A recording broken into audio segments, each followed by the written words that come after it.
नमस्कार आदाब दोस्तों। तो चलिए आज फिर हम आप लोगों के लिए लाए हैं देश और दुनिया की तमाम ताज़ा बड़ी खबरें, ब्रेकिंग न्यूज हेडलाइंस, एक एक करके तमाम बड़ी खबर आपके सामने रखेंगे। सबसे पहली और बड़ी खबर में आपको बताएंगे गुजरात से बड़ी खबर आ रही है जहां पर बीजेपी को बड़ा झटका लगा है। आम आदमी पार्टी के विधायकों ने बड़ा ऐलान किया है जिससे बीजेपी को झटका लगा। इसकी जानकारी आगे आपको देंगे। साथ ही साथ अगली बड़ी खबर में आपको बताएंगे कांग्रेस पार्टी के लिए बड़ी खुशखबरी, भारत जोड़ो यात्रा में जो है रिजर्व बैंक ऑफ इंडिया के पूर्व गवर्नर शामिल हुए हैं, जिसके बाद इस यात्रा को और बल मिला है। किस तरह से ये भी आपको बताएंगे। साथ ही साथ अगली बड़ी खबर में आपको बताएंगे चुनाव आयोग और चुनाव आयोग के अधिकारियों के खिलाफ अब बीजेपी के पूर्व सांसद ने खोला मोर्चा, सुप्रीम कोर्ट से दखल की मांग। किस तरह से इसकी भी जानकारी आगे देंगे। साथ ही साथ अगली बड़ी खबर में आपको बताएंगे मोदी सरकार ने 2014 से लेकर के अब तक 6,500 करोड़ रुपए दोस्तों एडवर्टाइजमेंट पर खर्च किए। इसको लेकर के बड़ा खुलासा हुआ, इसकी भी जानकारी आपको देंगे। साथ ही साथ अगली बड़ी खबर में आपको बताएंगे पश्चिम बंगाल के अंदर बीजेपी नेता शुभेंदु अधिकारी की सभा में भगदड़, जिसके बाद 3 लोगों की कैजुअल्टी की खबर सामने आ रही है। इसकी भी तस्वीरें वीडियो आपको दिखाएंगे। साथ ही साथ अगली बड़ी खबर में आपको बताएंगे उत्तर प्रदेश योगी सरकार और पुलिस की खुली पोल। यहां पर एक बलवंत सिंह नामक युवक को पुलिस ने इतना पीटा कि वो अब इस दुनिया में नहीं रहा। इसको लेकर के बड़ा खुलासा, इसकी भी जानकारी आपको देंगे। साथ ही साथ अगली बड़ी खबर में आपको बताएंगे लोकसभा चुनाव 2024 से पहले बीजेपी की बड़ी मुश्किलें, ओपीएस जो सिस्टम है उसको लेकर के लोगों ने अब लगातार प्रदर्शन तेज कर दिया है। इसकी भी जानकारी आगे आपको देंगे। उससे पहले छोटी सी रिक्वेस्ट करेंगे, इस वीडियो को ज़्यादा से ज़्यादा लाइक करिए, शेयर करिए, चैनल को सब्सक्राइब करके बेल आइकन को जरूर प्रेस कर लीजिए। बात करेंगे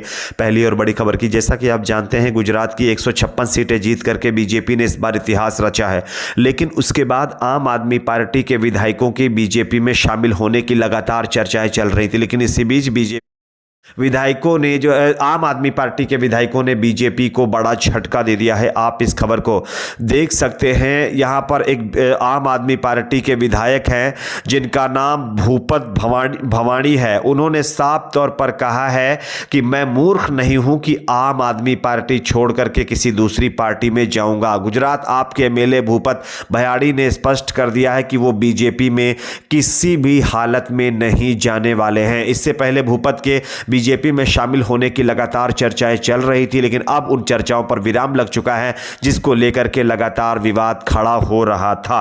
बात करेंगे अगली खबर की। अगली बड़ी खबर आ रही है भारत जोड़ो यात्रा को लेकर के। कांग्रेस पार्टी के लिए अच्छी खबर है, आप इस खबर को देख सकते हैं। राहुल गांधी की भारत जोड़ो यात्रा में आज आरबीआई के पूर्व गवर्नर और एन रघुराम राजन जुड़ गए हैं दोस्तों। राहुल गांधी ने राजन के साथ लंबी चर्चा की, टी ब्रेक तक लगातार दोनों बातचीत करते हुए चल रहे थे। आर्थिक मुद्दों पर रघुराम राजन बेबाक राय रखते रहे हैं। गौरतलब है कि भारत जोड़ो यात्रा में लगातार अलग अलग क्षेत्रों के लोग जुड़ रहे हैं। राहुल गांधी और रघुराम राजन के बीच आधे घंटे से ज्यादा समय बातचीत एक बीजेपी के लिए कहीं ना कहीं ये खटक रही हैं चीजें। दोनों ने एक डॉक्यूमेंट्री के लिए आर्थिक मुद्दों पर अपनी राय रखी है। रघुराम राजन को यूपीए के दूसरे कार्यकाल में रिजर्व बैंक ऑफ इंडिया का गवर्नर बनाया गया था। इधर यात्रा के दौरान मीडिया से बातचीत में पूर्व डिप्टी सीएम सचिन पायलट ने भारत चीन सीमा विवाद पर कहा कि जब यह घटना घटी उसके 5 दिन बाद सरकार का स्टेटमेंट आया है, लेकिन उसमें कुछ भी नया नहीं है। केंद्र सरकार को चाहिए इस मुद्दे पर विपक्ष को विश्वास में चर्चा लेकर जो है चर्चा करके विश्वास में ले। लेकिन मोदी सरकार पहले तो इस मामले को छिपा रही थी, लेकिन जब सामने आया है तो इस पर बातचीत करने और इस पर जो है चर्चा करने से पीछे हट रही है। बात करेंगे अगली खबर की। अगली बड़ी खबर आ रही चुनाव आयोग और चुनाव आयुक्तों के खिलाफ बीजेपी के पूर्व सांसद ने खोला मोर्चा। आप इस खबर को देख सकते हैं।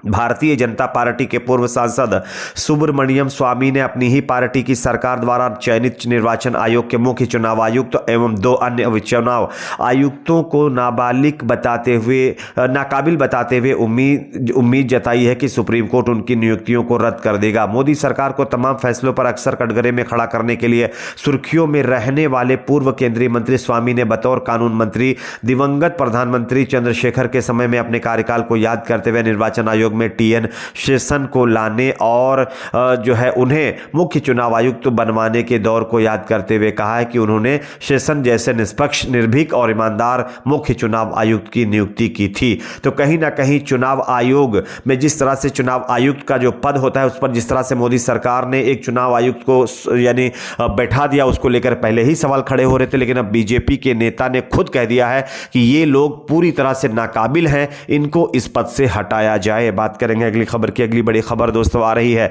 मोदी सरकार ने 2014 से अब तक 6,500 करोड़ रुपए दोस्तों विज्ञापन के ऊपर खर्च कर दिए हैं। आप जानते हैं देश के प्रधानमंत्री नरेंद्र मोदी ने कुछ दिन पहले एक बयान दिया था जिसमें उन्होंने कहा था कि कुछ विपक्षी पार्टियां अपना चेहरा चमकाने के लिए एडवर्टाइजमेंट में हजारों करोड़ रुपए खर्च करती हैं, लेकिन वहीं अब मोदी सरकार को लेकर के ये नया खुलासा हुआ है। आप इस खबर को देख सकते हैं। अब कांग्रेस पार्टी ने ये आरोप लगाते हुए कहा है कि दूसरी पार्टियों को एडवर्टाइजमेंट पर जो पैसा खर्च किया जाता है उस पर देश के प्रधानमंत्री हमला करते हैं, लेकिन खुद कितना पैसा खर्च कर रहे हैं ये आप देख सकते हैं। अब एक अपनी फोटो चमकाने के लिए 6,500 करोड़ रुपए मोदी सरकार ने एडवर्टाइजमेंट पे खर्च कर दिए हैं। बात करेंगे अगली खबर की। अगली बड़ी खबर बंगाल से सामने आ रही है, जहां पर शुभेंदु अधिकारी की सभा में भगदड़, जिसके बाद 3 महिलाओं की कैजुअलिटी की खबर। आप इस खबर को देख सकते हैं। पश्चिम बर्धमान के आसनसोल में बुधवार शाम बंगाल के नेता प्रतिपक्ष बीजेपी नेता शुभेंदु अधिकारी के कंबल वितरण कार्यक्रम में भीड़ उमड़ने से भगदड़ मच गई है। जानकारी के मुताबिक भगदड़ की चपेट में आने से 3 लोगों की कैजुअलिटी और 5 अन्य लोग घायल हो गए हैं। जानकारी के मुताबिक घटना उस समय हुई जब शुभेंदु अधिकारी अपना भाषण खत्म कर कार्यक्रम स्थल से चले गए थे। इस कार्यक्रम का आयोजन आसनसोल के पूर्व मेयर और बीजेपी नेता जितेंद्र तिवारी कर रहे थे, लेकिन यहां पर सिस्टम सही ना होने की वजह से इस तरह की भगदड़ मचने की खबर सामने आ रही है। बात करेंगे अगली खबर की। अगली बड़ी खबर यूपी से सामने आ रही है, जहां पर बीजेपी और योगी प्रशासन और पुलिस की खुली पोल। आप इस खबर को देख सकते हैं। खबर यह आ रही है कि कानपुर देहात में एक शख्स जिसका नाम बताया जा रहा है कि जो है बलवंत सिंह है, इसको पुलिस ने पहले हिरासत में लिया यानी गिरफ्तार किया, उसके बाद इतना पीटा है कि वो शख्स अब इस दुनिया में नहीं रहा है।